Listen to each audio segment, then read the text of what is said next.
So thank you for the welcome and thank you for having me here tonight.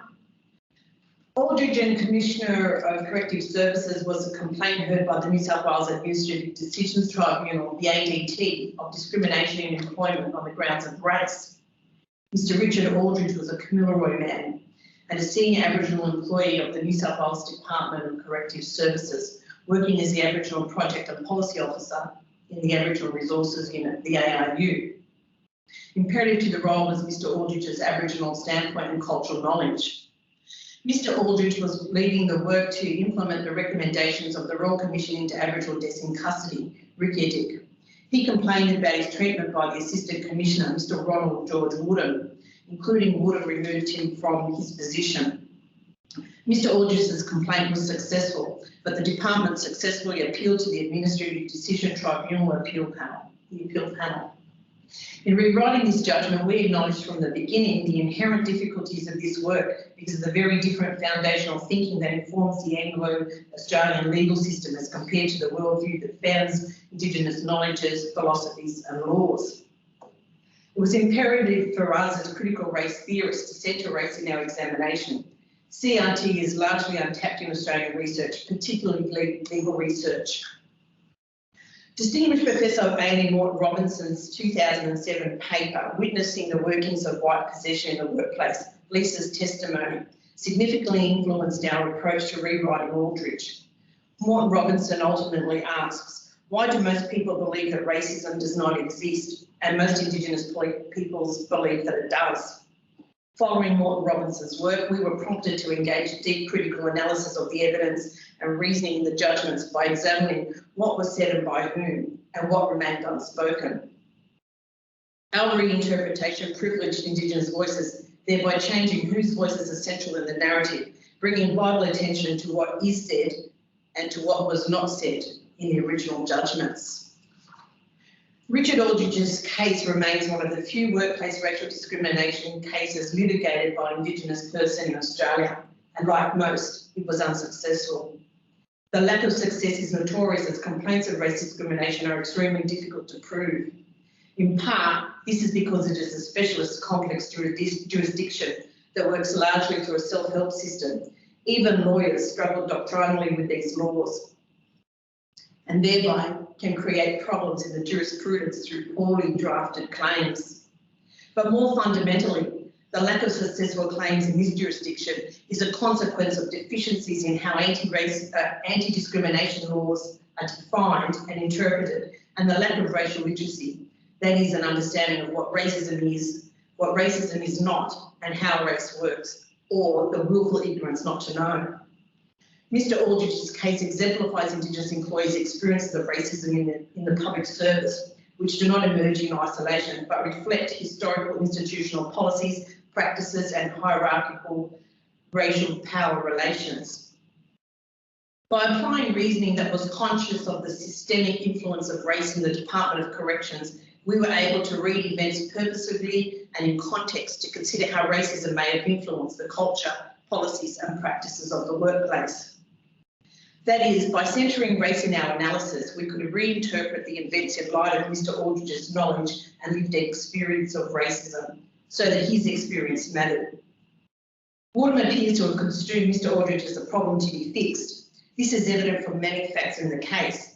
Woodham removed Mr Aldridge from the ARU. He did not follow ordinary departmental procedures that would have allowed Mr Aldridge to apply for a new and comparable position, and ultimately removed Mr Aldridge from having any role working with Indigenous inmates and programs. Woodham's alienation and silencing of Mr Aldridge is better understood as putting Mr Aldridge in his place. Our reading of the evidence, unlike that of the appeal panel, confirms that it offers ample and probative proof that Mr Woodham treated Mr Aldridge less favourably.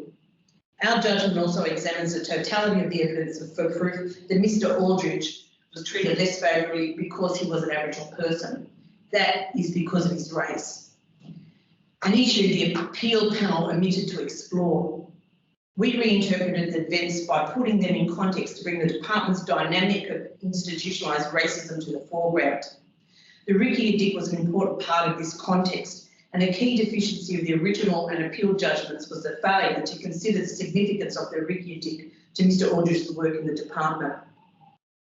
The RICIA found that the institutional culture, policies and practices in corrective services had failed and continues to fail Indigenous Australian peoples. Moreover, it also found that the department's institutional culture and practices was systemically infused by racism. This understanding is vital because racism is normal in a racist culture. Mr Aldridge was challenging a historically white hierarchy in a highly racialised environment. He raised concerns that corrective services had no real commitment to implementing the RICIA recommendations. He complained when Mr Woodham failed to respond to his recommendations. He felt an expectation to say that the RICIA recommendations were being implemented when they were not. His Aboriginal knowledge and standpoint was, as the ADT had originally concluded, not welcome, through being inconsistent with the departmental hierarchy's preference for more celebratory accounts of its institutional life, symbolic responses, practices and cultural events, reconciliation action plans and the like, rather than substantive paradigm shifting and meaningful change.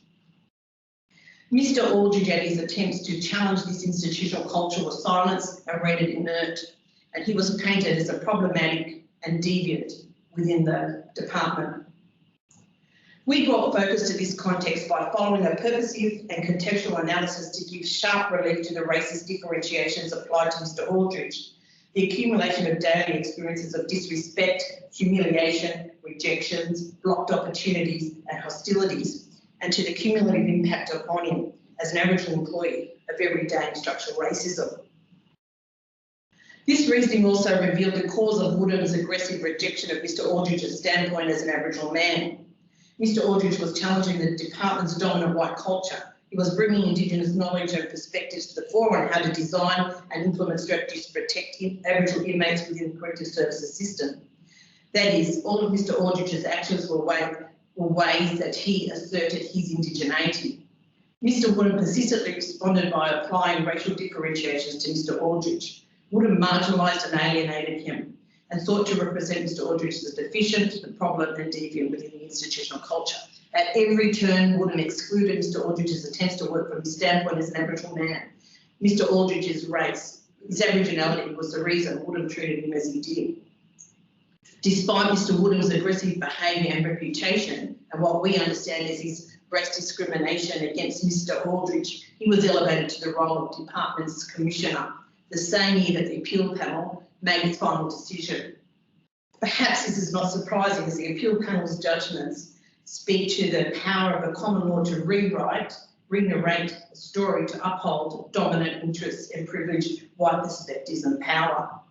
This gives insight into the significant legal barriers that make it improbable that Indigenous Australian peoples can successfully prove complaints of the race discrimination they experience in white patriarchal institutions. We acknowledge that our judgment sits within what Professor Irene Watson exposes as the problematic space of common law reasoning, an inherently violent colonial space that remains disrespectful to and ignorant of Indigenous knowledges, philosophies and laws. This critique and our response to it raises important questions. One of those questions is, what is the good of law in relation to racial discrimination judgments for Indigenous Australian employees? The evidence suggests that the law, maintained through willful ignorance, is doing the very job it was designed to do. That is, upholding the very system of domination by which white people have historically ruled over, a system of white supremacy. In our work, we work towards challenging that domination by offering a judgment that reworks and redeploys common law legal reasoning through a critique of white legalities and attempt to make new legalities possible. Thank you.